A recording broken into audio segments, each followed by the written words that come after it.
This coming Monday is the 50th anniversary of Dwight Eisenhower's military-industrial complex speech.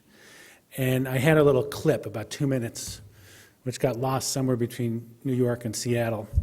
And so you'll have to imagine me as a retired general, two-time president of the United States, somewhat balding, which actually I'm getting there, and Republican.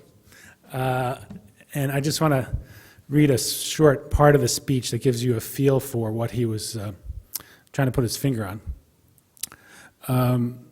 Until the latest of our world conflicts, the United States had no armaments industry.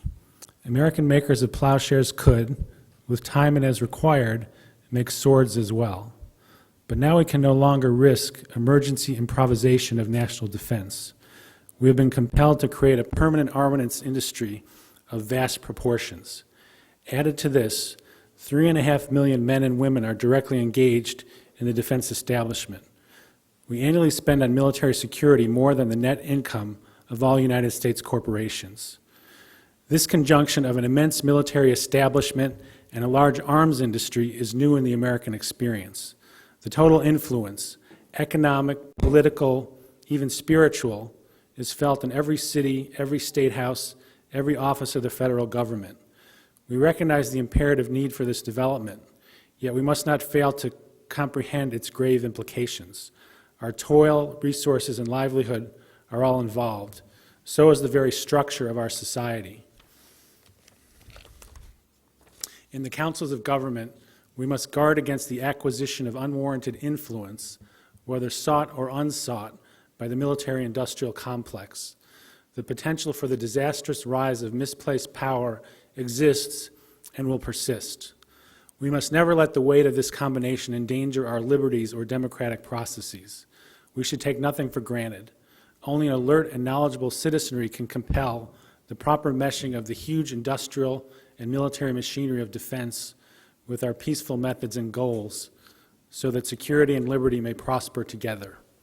There's much more to it, but I think that's the kind of the kernel of the matter, which was that he was concerned, on the one hand, that he felt because of the Cold War we needed a large arms establishment, but on the other hand, he was afraid that its power and influence was going to corrupt our democracy.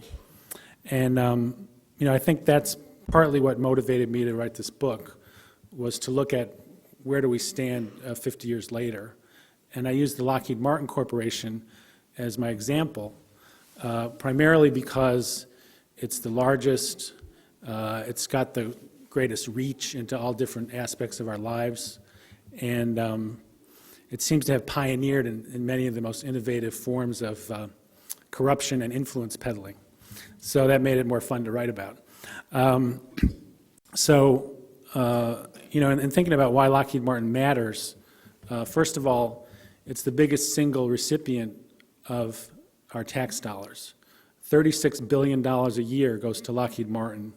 About $29 billion of that is from the Pentagon, a couple billion from the Department of Energy to run a nuclear weapons lab, and then they work for 24 other U.S. government agencies, including the Internal Revenue Service, the FBI, the CIA, the National Security Agency, the Census Bureau.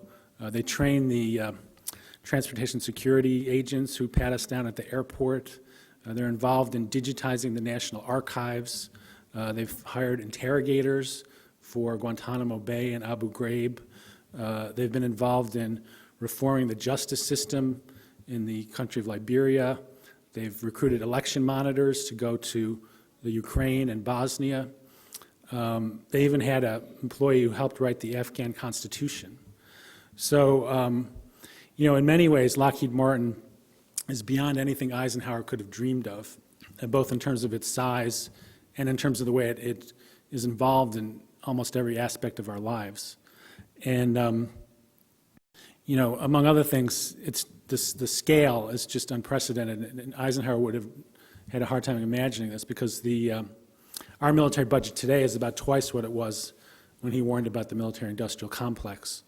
And Lockheed Martin gets the biggest share of that. So he would never have seen a company of this size, this scope, this reach. And I think it's relevant at this particular moment because we're entering what's going to be a very painful series of battles over how we spend the federal budget. And there's been a lot of talk about the deficit, how to reduce it, where the cuts should come from. And so far, both President Obama and the Republican leadership have said, well, you know, let's freeze or cut domestic spending, but let's leave national security spending off the table when we talk about cuts. And, you know, that's just not viable. I mean, there's some question whether we should be cutting the deficit in the middle of a recession to begin with. But if they're going to do it, they should look at the military. It's the biggest part of the budget, as big as Social Security. If you look at the discretionary part of the budget, which is just everything but Social Security, so it includes environmental protection, it includes feeding programs, includes energy assistance, includes the Justice Department. Pretty much anything the government does is in that discretionary budget. And the military gets 56 cents of a dollar more if you count Homeland Security and other security-related agencies. So there's going to be a fight over that. And, you know, thankfully, there's been at least a few voices within the establishment who said, you know, if you're going to do this, you have to deal with the military. The President's Deficit Commission, Alan Simpson and Erskine Bowles were the heads of it, talked about cutting $100 billion a year from the military budget, which would be only about 1/6 or so of what we're spending now, but would be a substantial relief against these cuts that the Republicans are talking about, because they initially came in and said they wanted to cut $100 billion a year out of domestic programs. So if we could shift the balance, we wouldn't have to contemplate those cuts in the social safety net, which is already inadequate in the kind of economic climate that we're in. And Lockheed Martin is relevant because they're going to lead the fight against that. And they have a very good setup with the Congress. The incoming head of the House Armed Services Committee is a guy named Buck McKeon. And his top donor is Lockheed Martin. His second top donor is Northrop Grumman. They both have major facilities in his district. And so he is going to go to bat for them wherever possible to make sure that their programs don't get cut. Daniel Inouye, who heads the Senate Appropriations Committee, has called himself the #1 guy for earmarks in the Congress. And he also has Lockheed Martin as his biggest contributor because they do missile defense work in Hawaii. They have an ocean thermal energy program that they run.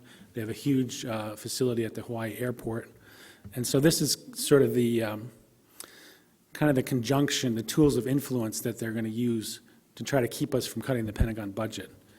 And there's another sort of series of tools that companies like Lockheed Martin will use to get what they want at the expense of what we need.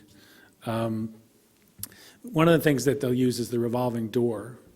And this is the process of executives, officials from the Pentagon and the Congress and elsewhere going to work for military contractors and then using their expertise and their contacts in the government to help the corporation at the expense of the broader public interest.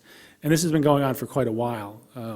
One of the first examples that I found in the book was at the end of World War II, the aircraft industry formed its own lobbying association called, surprisingly enough, the Aircraft Industries Association. And the head of that was a guy named Oliver Eccles, and his prior job was running all procurement for the Army during World War II. So already back then, at the beginning of what Eisenhower called the military-industrial complex, you could see this tool being put to work. And Senator William Proxmire did a study in late 60s, early 70s, and he found that there had been 2,000 people who had gone from the military straight into the defense industry. And I think it was interesting what he had to say about that in terms of its implications, its effects. He said, the easy movement of high-ranking military officers into jobs with major defense contractors and the reverse movement of top executives and major defense contractors into high Pentagon jobs is solid evidence of the military-industrial complex in operation. It is a real threat to the public interest because it increases the chances of abuse. How hard a bargain will officers involved in procurement planning or specifications drive when they are 1 or 2 years from retirement and have the example to look at of over 2,000 fellow officers doing well on the outside after retirement? You may remember Boeing got involved in a scandal like this a few years ago. The government was going to buy a tanker aircraft, and it ended up that the woman in the Pentagon who was negotiating the contract with Boeing was simultaneously negotiating a job with Boeing, had gotten her relatives employed at Boeing, and in this case, which is, I think, probably fairly common, the thing she did wrong was she got caught. And the reason she got caught was Senator John McCain started poking around in the case. He subpoenaed some emails, and the email traffic basically demonstrated what she was doing. And she actually did jail time, which is unheard of in this kind of thing, which, as I said, is often almost routine. But for most people who do it, the hundreds and thousands, they're rewarded for this spinning through the revolving door. The Boston Globe recently had a great piece by a reporter named Brian Bender, and he tracked all of the 3- and 4-star generals and admirals in a given year, and how many of them went into the defense industry. It was 34 out of 39 in the most recent year. So basically, you're getting up to levels where it's a surprise if you don't go into the defense industry. It's not like you can just retire and play golf anymore. You got to go out there, you got to earn more money working for a weapons contractor. So the revolving door is one aspect, and it was particularly acute during the Bush years when you had people, you had a guy who was running the nuclear weapons complex of the United States who had worked for Lockheed Martin. You had a deputy national security advisor working for Lockheed Martin. You had a guy running military space operations for the Air Force who used to work for Lockheed Martin. And there was a number of other examples. A guy who was in charge of Latin America policy at the State Department had been a lobbyist for Lockheed Martin trying to sell F-16 combat aircraft to the nation of Chile. So that's one tool that they have, is the revolving door, but it's only the tip of the iceberg. The more traditional thing that they do is, of course, campaign spending and lobbying.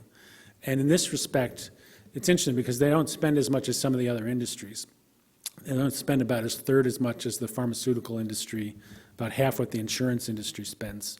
But it's very well targeted. As I mentioned, people like Buck McKeon, head of the Armed Services Committee, or Daniel Inouye, the head of the Appropriations Committee, are getting top dollar from these companies.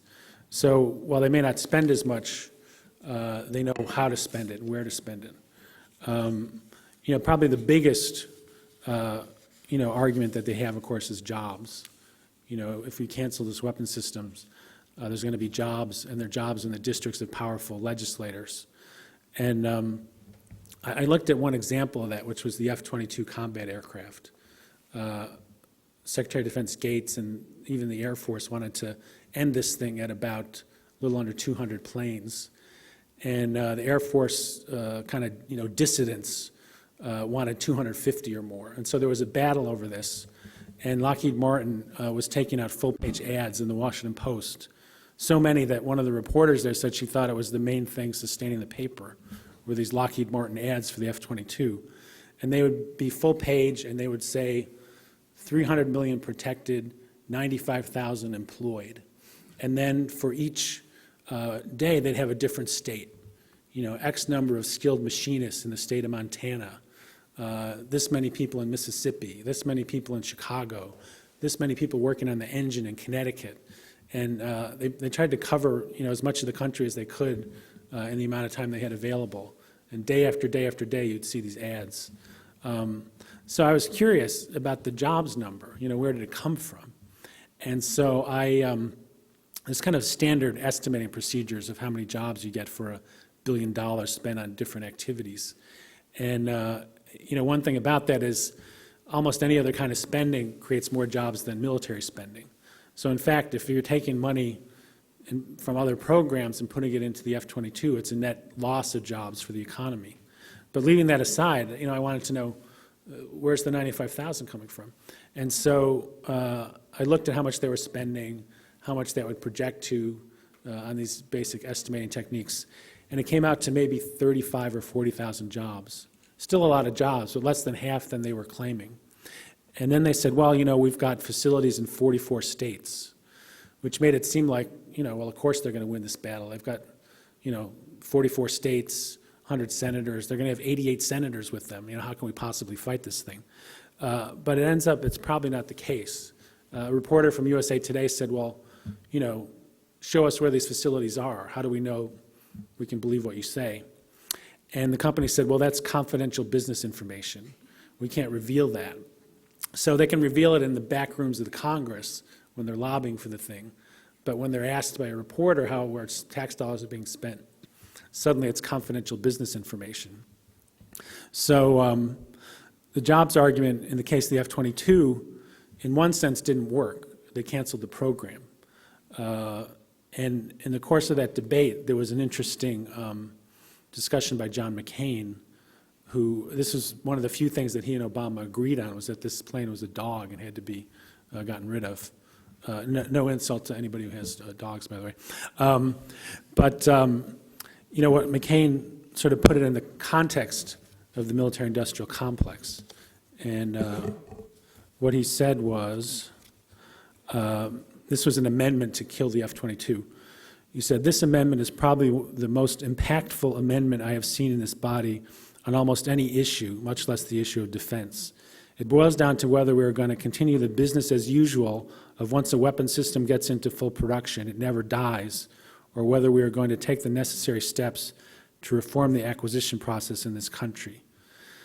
And he went on to sort of paraphrase Eisenhower, talking about the need to fight unwarranted influence by the arms lobby, that you need an alert and knowledgeable citizenry to fight these matters. And he said the only thing he would do differently is replace the military-industrial complex with the military-industrial congressional complex to recognize the role of Congress in promoting weapons, sometimes that even the Pentagon itself does not want to build. But as I said, the F-22, they did lose. But I think it's kind of the exception that proves the rule. Because first of all, President Obama, as I wish he would do on many other issues, said, if you put me a defense bill that's got that plane in it, I'm going to veto it. And it was his first veto threat, and it's the first time a president had said he would veto a defense bill over a particular weapon, as far as anybody knows, ever. And Secretary of Defense Gates went around the country talking about why we didn't need this thing. He put on a full-court press, his chief of staff, Vice President Biden, out lobbying to get rid of this plane. And then I think the kicker was that they threw a little bone worth $4 billion to Lockheed Martin. Because basically they said, all right, we're going to take $4 billion out of the F-22 program, but, by the way, we'll give you $4 billion more for the F-35 Joint Strike Fighter, which is another Lockheed Martin product. And also, the F-35, in theory, will create more jobs than the jobs lost by the F-22. So when it came down to it, they did terminate the program. They did, quote unquote, beat Lockheed Martin, but at a high price. Basically, they had to be paid off in order to make this thing work. So that's the jobs argument. The other thing that happens is you'll have high-level government advisory panels, which are supposed to be neutral, but they're infested with people from the arms industry who help make policy on issues that are going to profit them. And there's been many examples of this. One that I read about when I was doing the research for the book was right after World War II, there was a precipitous drop in military spending. And Robert Gross, who was then the head of Lockheed Martin, said, I will never forget those few appalling weeks. So he wasn't talking about the appalling weeks of the war. He was talking about how appalling it was that they had ended the war, because that meant his company was going to be scrambling for contracts. And so they said, well, how are we going to deal with this? And his argument was they needed a blue ribbon citizens panel to look at the defense and aviation needs of the country. And so they lobbied and lobbied, the industry did, and they got two panels, one congressional, one appointed by President Truman. And the Truman created panel was called the Finletter Commission. And when they held hearings, 149 out of 150 witnesses that they called worked either for defense companies or for the Air Force. So this blue ribbon panel that was supposed to be, independent citizen judgment was basically wired from the beginning for the military-industrial complex. And so not surprisingly, they said we should raise military spending 80%. We should triple aviation spending in the Navy. It was basically a call to, create the permanent arms establishment that Eisenhower warned about. And more recently, there have been panels. I could mention endless numbers, but one that interested me was during the battle over Star Wars during the Clinton years. The Gingrich Congress was trying to jack up money on Star Wars, about double what Clinton was spending. And one of the things they used was this scary new finding that North Korea was developing missiles that could strike the United States. And Donald Rumsfeld was in charge of a commission that came up with this finding. The commission was interpenetrated with people not only from the industry, but from right-wing think tanks funded by the industry. And their final finding was that within 5 years of getting serious about it, North Korea could build a ballistic missile that could strike the United States. So I was digging around as to how they came up with that number. It ends up they got it from two engineers working for Lockheed Martin. Rumsfeld sort of brought them in a room and questioned them a little bit and said, if they took one of their existing missiles and taped it to another one and, held it together with chewing gum, could they possibly hit the United States? Or maybe if China gave them one, what do you think? And they said, yeah, I guess that would theoretically be possible. Rumsfeld said, great, that's what we're looking for. And so that became the headline of their report, and they used it to convince the Congress to pass a law saying it is now the policy of the United States to deploy a ballistic missile defense system. President Clinton said, there should be two conditions. One is it should be affordable, and the other is it should work. So it doesn't work, and it's not affordable, but they're spending now $10 billion a year on it anyway. It's the largest program in the military budget. And this Rumsfeld panel helped pump up the money in that program at a time when it was kind of being, quote unquote, neglected by the Pentagon. I think one of the most interesting ways that Lockheed Martin particularly tries to influence the political debate is by funding conservative think tanks. And, on the missile defense issue, they funded a guy named Frank Gaffney, who runs something called the Center for Security Policy. And Gaffney had the distinction of actually being kicked out of the Reagan administration for being too right-wing. And, because he didn't agree with some of the arms accords that Reagan was negotiating with the Soviet Union. So once they kicked him out, he started this think tank, which basically lobbies full-time for missile defense, for more aggressive nuclear policies, for additional military spending. And Lockheed Martin is one of his biggest donors. They've got Lockheed Martin executives on his board of advisors.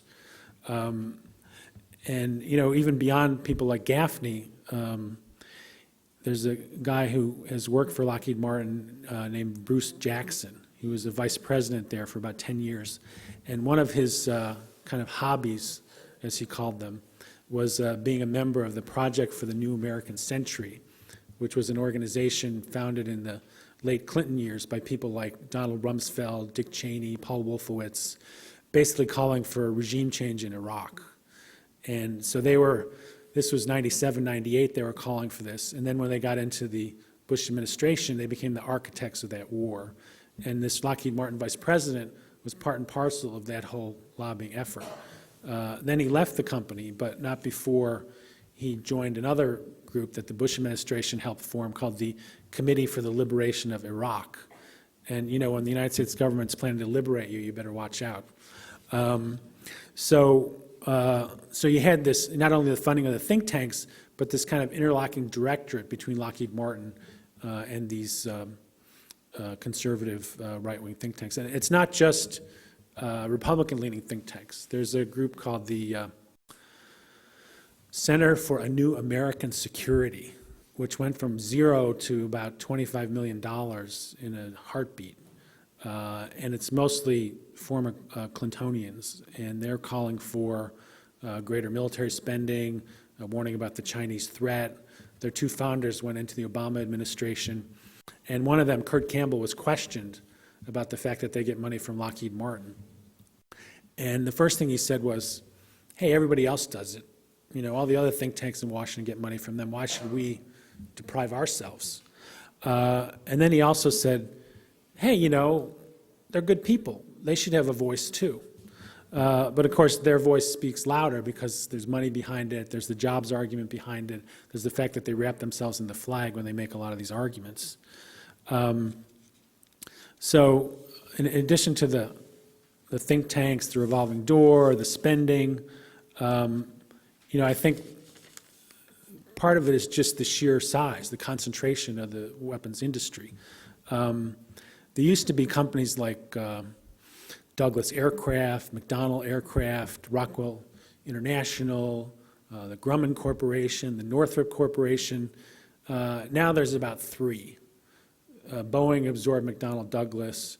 Lockheed merged with Martin Marietta. Lockheed Martin is the result of about 18 different companies that were bought up as sort of big fish, little fish. And then finally the 2 biggest fish merged to become Lockheed Martin. So if you've only got 2 or 3 big companies and you're spending $700 billion a year on the military, more than half of that is going to private contractors, then it's pretty clear that these companies are going to have a lot of money to throw around, a lot of weight in our political economy. So the last thing I would say or explore is that it's not just about weapons. They're also involved in the outsourcing of intelligence. The U.S. intelligence community, and I use that word advisedly, the Central Intelligence Agency, the National Security Agency, all the other constellation, the Pentagon's intelligence agencies, more than half of the people working for them now are working for private contractors. So you'll have people working on the president's daily brief on intelligence who are private contractors. They're not even government employees. You'll have people running agents in the Middle East, and they're not government employees. They're from contractors. Lockheed Martin in Pakistan was helping run a private intelligence network that was involved in targeting people for assassinations. It was supposed to be an information gathering operation that was going to educate their military about the cultural ways of Pakistan. But it was, in fact, that was the cover story for this assassination operation, and Lockheed Martin managed that contract. So that was another aspect of their involvement in intelligence. They also make the missiles that the CIA drones use when they fire on villages in the northwest frontier provinces of Pakistan. So there's the whole intelligence part of it, which was not really the case in Eisenhower's day. And then there's the sort of domestic surveillance aspect. They're involved in fingerprint databases for the FBI and biometric identification. They'll see your iris or they'll recognize your face. They have new ways of capturing people's DNA. These are the kind of things that Lockheed Martin works on besides its building bombs and ships and fighter planes for the government. And as I mentioned, they also do information processing for the IRS. They help run the current census. So one of their Pentagon programs involved spying on anti-war activists, and they were a key element of that. So they're kind of part of this military-industrial surveillance complex, and they're moving more and more into the kind of creepier area of kind of being involved in every aspect of our lives. And then the last thing is this foreign policy that they're running, where they're engaged in not only making money from weapons, but from building camps for peacekeepers, building camps for refugees, the election monitors that they were recruiting, as I mentioned. Basically, they want to be in a position where any dollar that the government spends goes to them. So if they're spending more money on foreign aid, more money on diplomacy, Lockheed Martin wants to be in the middle of that. And they even have a thing on their webpage called soft power, which is the sort of term of art for non-military forms of influence. So they're very much at the center of that attempt by private companies to kind of insinuate themselves into the practice of diplomacy as well as the practice of building weaponry. So, I guess it's hard to wrap up this company. I don't want to give away the ending of the book because then you won't want to buy it. But needless to say, we've got some work to do if we're going to be the alert and knowledgeable citizenry that Eisenhower talked about. And I would say, the one thing that I took away from the book is that there have been periods where the company has been beaten, where they haven't gotten what they want. And usually it's been when people stick their necks out. There was a case in the 60s where they built an overpriced transport plane called the C-5. It was supposed to be able to go anywhere, do anything. Lockheed called it the equivalent of a flying military base. You could move an entire fighting contingent anywhere in the world on short notice. The problem is it didn't work, it cost too much, and the Air Force was trying to cover it up. So there's a guy named Ernest Fitzgerald, a cost estimator in the Air Force, who decided to do something about it. And he revealed the cost overruns to Senator William Proxmire's committee. He had the paperwork, he had the goods on them, and he was promptly fired as a result of that. And then there was a Lockheed Martin worker named Henry Durham who sort of gave the inside look of what was happening in Lockheed Martin's factories. They were putting together these planes without putting all the parts in them. They were taking, equipment that could have been used at one factory and throwing it out. The exact same equipment that they needed in Georgia, they had in Chattanooga. Chattanooga, they trashed it. Georgia had to buy new equipment. And he gave chapter and verse on this with pictures of spare parts they overcharged for. He was subjected to death threats at the plant that he worked at. In fact, they had little signs on the wall saying, "Kill Proxmire, kill Durham," and he had to have federal marshals protect his house for a period of time. So I'm not suggesting that you do that. I don't think too many people are going to take those kinds of risks. But I do think in periods of, of shifting economics, shifting politics, there are opportunities to bring these companies down a peg, as happened after the Cold War, happened at the end of Vietnam. And I think we're entering one of those periods now because of the deficit crunch, because of I think people are sort of wondering what the role of the United States is or should be in the world. And you even have some Tea Party members, of which I welcome any of you here in the audience, who are starting to say, why do we have these military bases all over the world? And how can we, I was on the radio with a guy who claims he represents 58 Tea Party groups in the state of Ohio. Now, of course, given the Tea Party, that could be 58 people. We don't really know. But in any case, he was supposed to be the foil on this radio program who was going to stand up for a larger military. And the first question when they asked him, he said, "I don't want a larger military. I mean, it's out of control. I mean, why do we have 700 bases overseas? My father spent 25 years in the military. He can tell you exactly where the bodies are buried, how much money they're wasting. And, if we're going to deal with the government, we got to deal across the board. We can't just say, it's going to be about social programs." So I think, there might be some weird kind of coalitions that could be built to say, enough is enough. This is the biggest military budget we've had since World War II, and it's gone up for the last 14 years running, which has never happened before in our history. There's always been some ups and downs.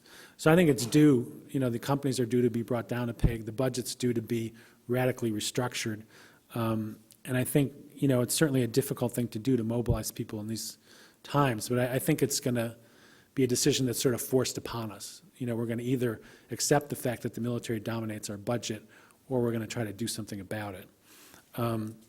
So that's, sort of the reasons I wrote the book, that and the fact that I'm too stubborn to write about anything else.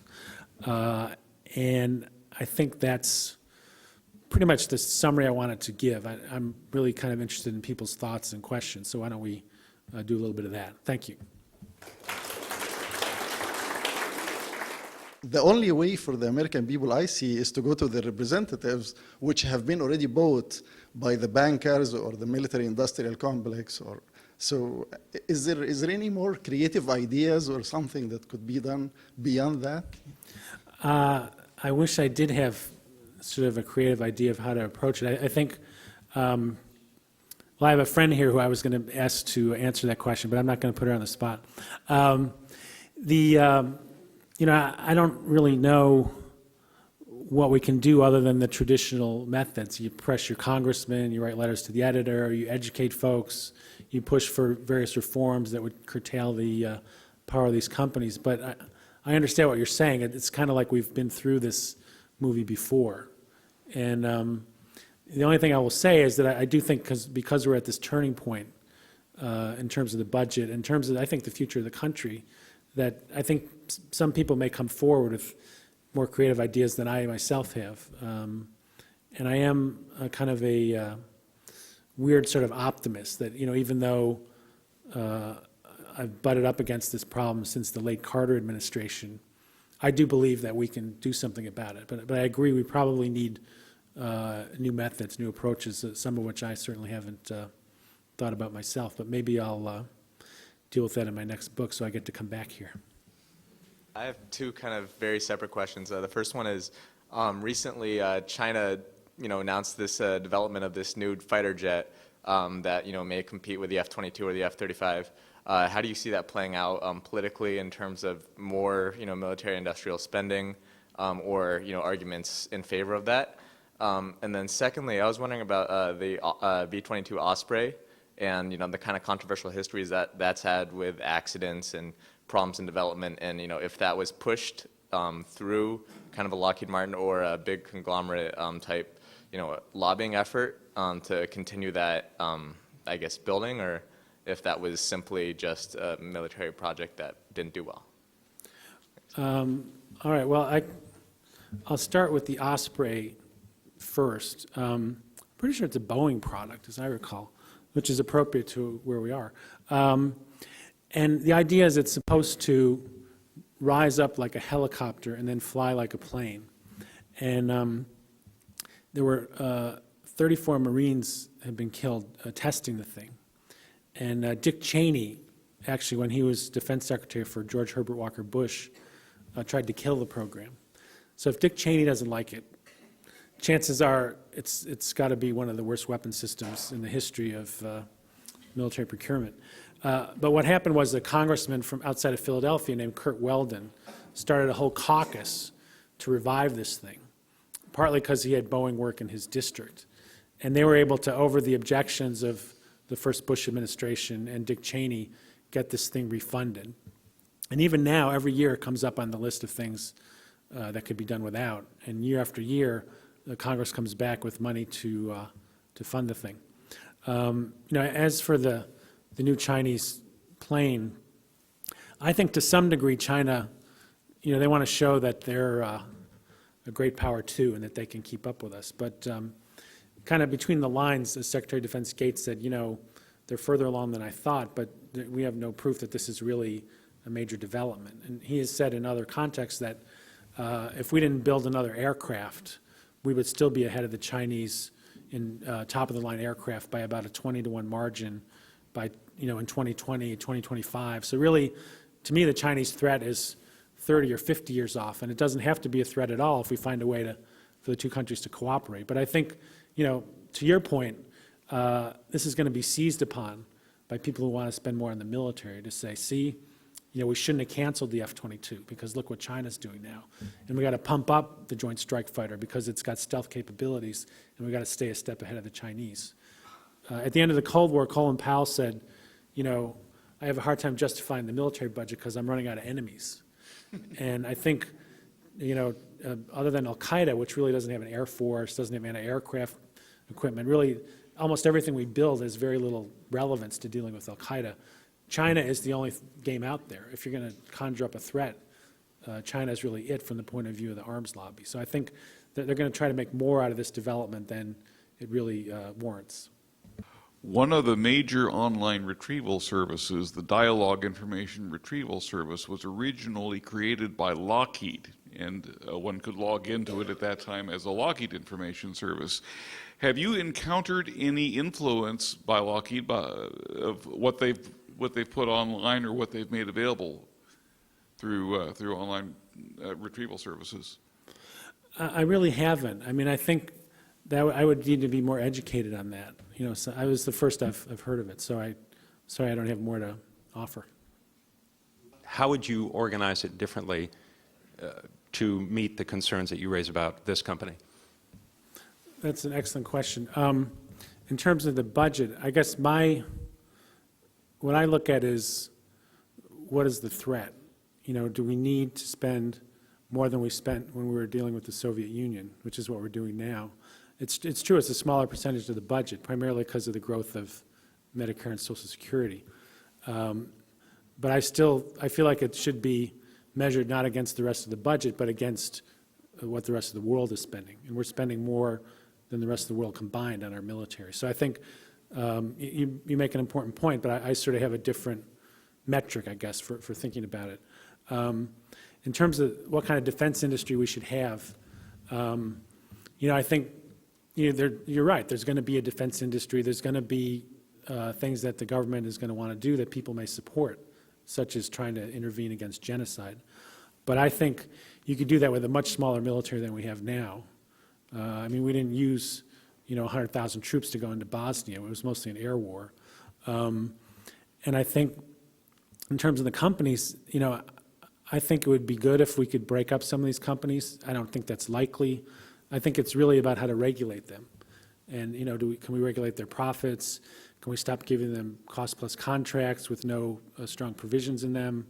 Can we make sure that they don't have as much political influence as they have? Because I think a lot of times, even people who would want military spending to stay where it is today would argue that the arms lobby has a pernicious effect. If they had succeeded in keeping the F-22 combat aircraft, that would have eaten up a huge part of the budget. And in fact, things like that did eat up a huge part of the budget before we went into Iraq. And then we ended up having people riding around in armored vehicles that weren't at all sufficient for the threats that they faced. And then there was a huge hue and cry, many years of fighting. They finally built more sufficient armored vehicles. But if you're sort of locked into certain programs based on the lobbying power of the companies, then you're not flexible to build the things you need for things like intervening against genocide, which is not going to be done with aircraft carriers. It's not going to be done with a lot of the systems that are not being built. So I think it's what we have to discuss in the country is what form of military do we want, how do we want it structured. But I think it's really, it's about how to regulate and hold these companies accountable. I don't know that you can radically restructure the industry. Who out there, is willing to kind of put their political life on the line, say, you know what, this is going to have to be scaled back in order just to meet the budget? Well, there's a small but growing network of members who have gotten behind kind of a right-left coalition. Barney Frank, probably one of the most liberal members of Congress. Ron Paul, who's hard to characterize. He's a libertarian. He's against overcommitting militarily. But anyway, they and about 50 other members have committed to cutting in the range of $100 billion a year out of the Pentagon budget. But it was hard for them to get to the number 50, and I think it'll be hard for them to get higher without a certain amount of public agitation. And of course, Barney, he's a great guy, but the one program that he left out of his kind of array of cuts was the second engine for the F-35 fighter plane, because it's built by General Electric, which has a big presence in the state of Massachusetts. So even our closest allies are, affected by this kind of thing.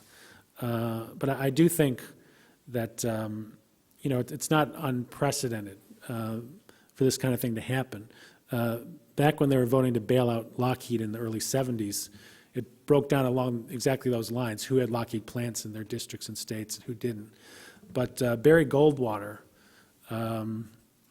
his son his district was replete with Lockheed facilities, and Goldwater voted against the bailout anyway because he said it violated his principles of holding companies to certain standards of market-based approaches to things. So every once in a while you'll get a strange kind of bedfellows approach on these issues, but I don't know.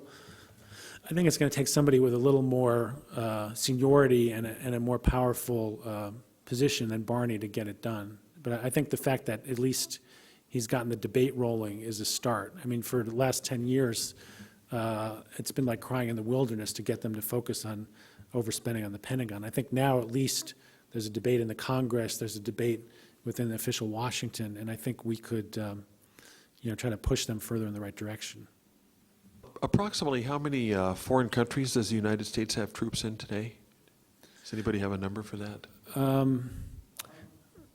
It's over 100, and it's sort of hard to gauge because some places there's small training missions, and some places there's significant bases with hundreds and thousands of people, and then some places they have things that are it's kind of like a military base in a box, like forward operating locations. They don't consider it a base, but it's got all the equipment that the U.S. would need if they wanted to go in somewhere and take military action. So the equipment is pre-stored.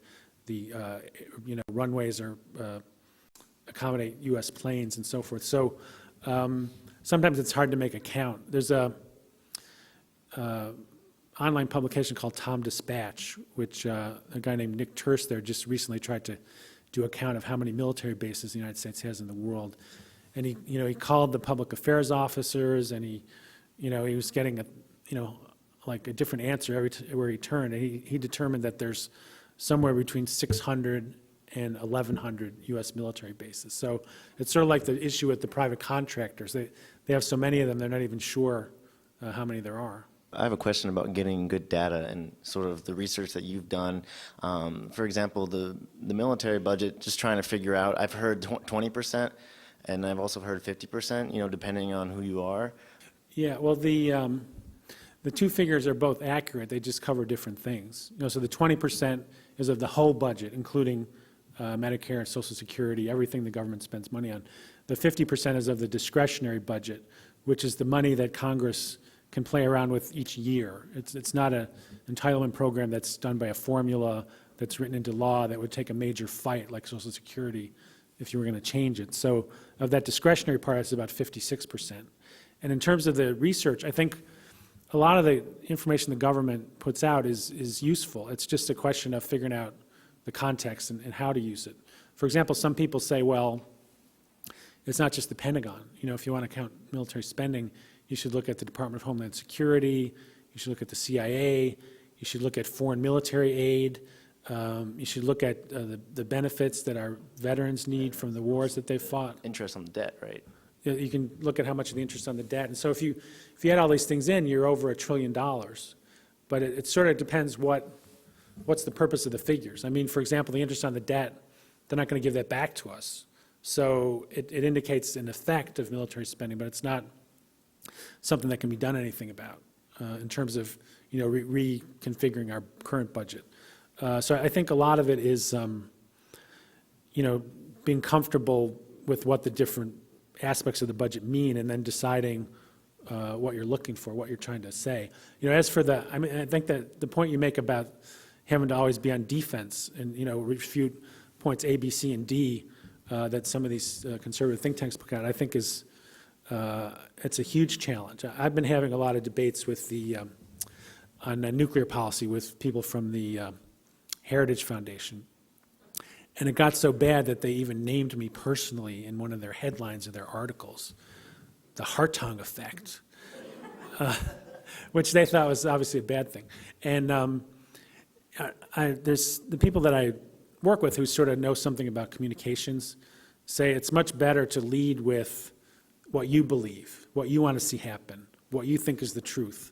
And then, later on, if you want to refute some of the stuff the other side is throwing at you, then, you do that. But I think if you can't put out a positive vision or a positive kind of set of proposals, then you're always going to be playing catch up. And especially since a lot of times on these issues, the other side is better funded.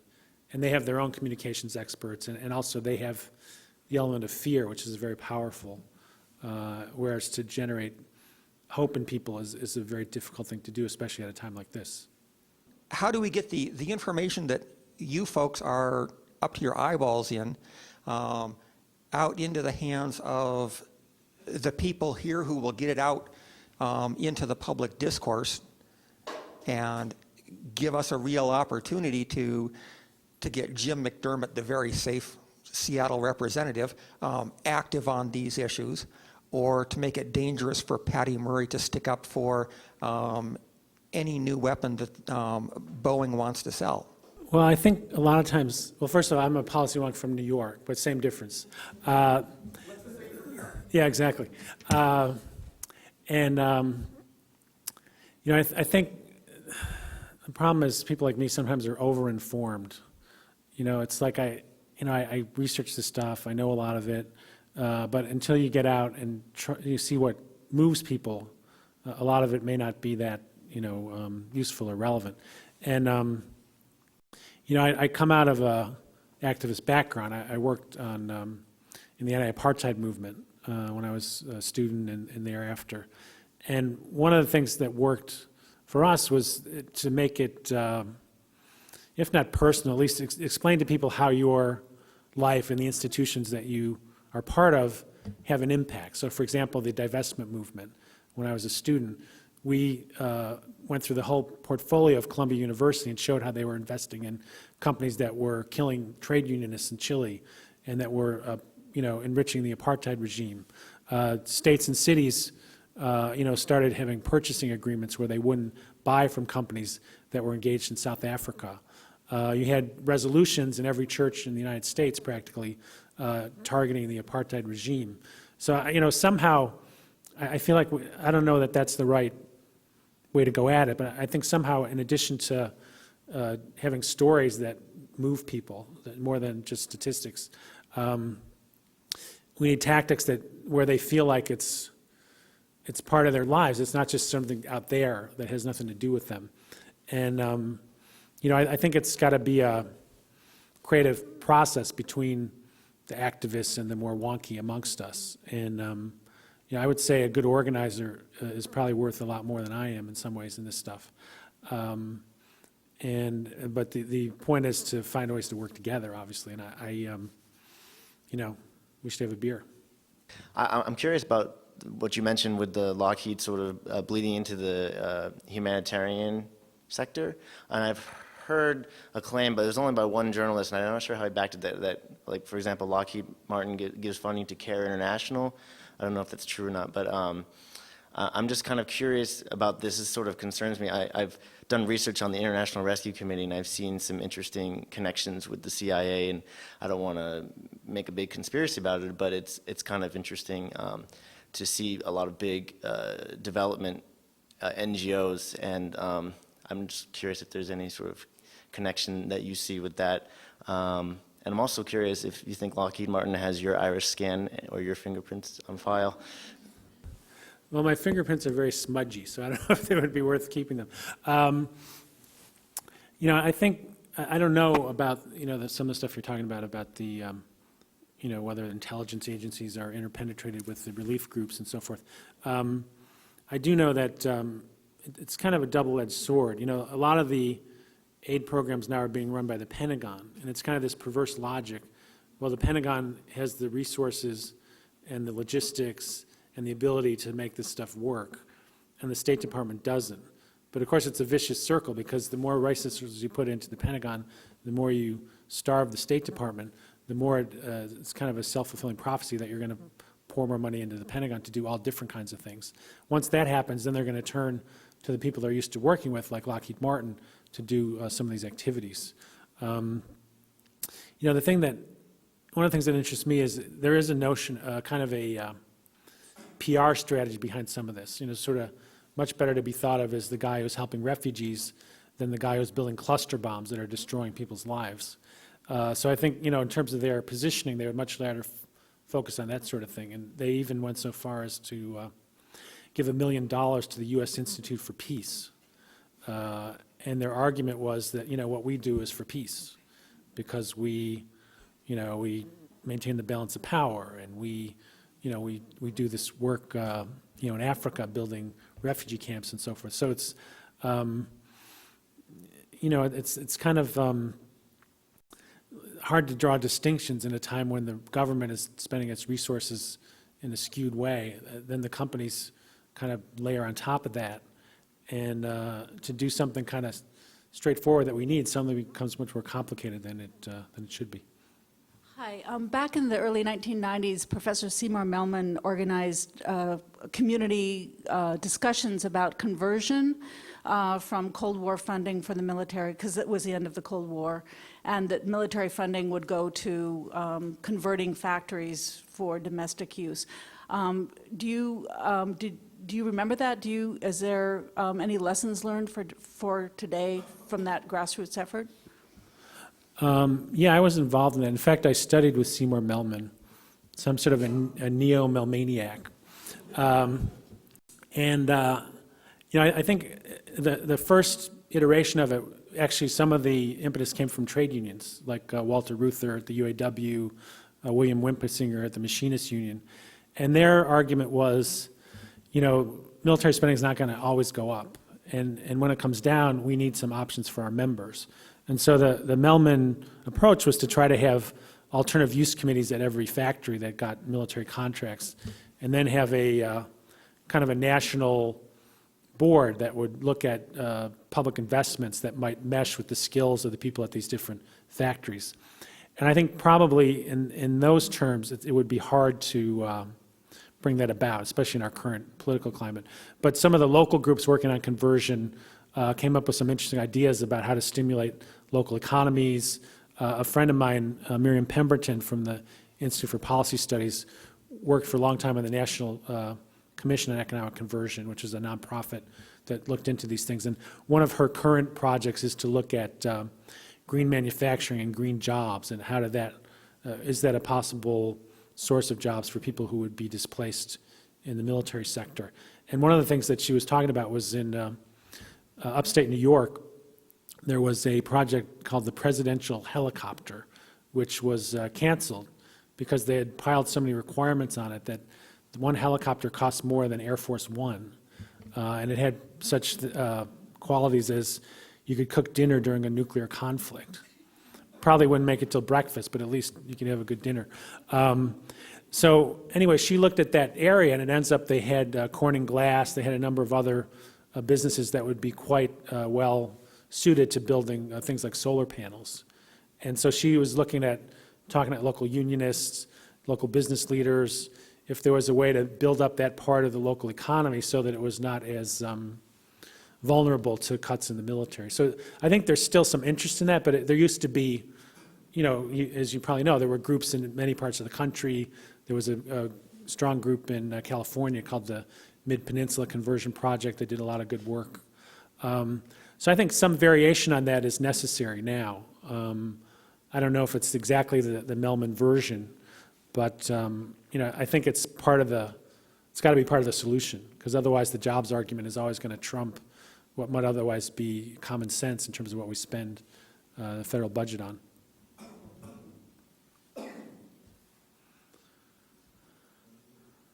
All right, that means I get the last question. What are you going to do about this? Don't leave it up to me. I'm just a researcher, and you don't have to tell me now. You can send me an email or something like that. So thanks again, Derry, for coming out. I really appreciate it.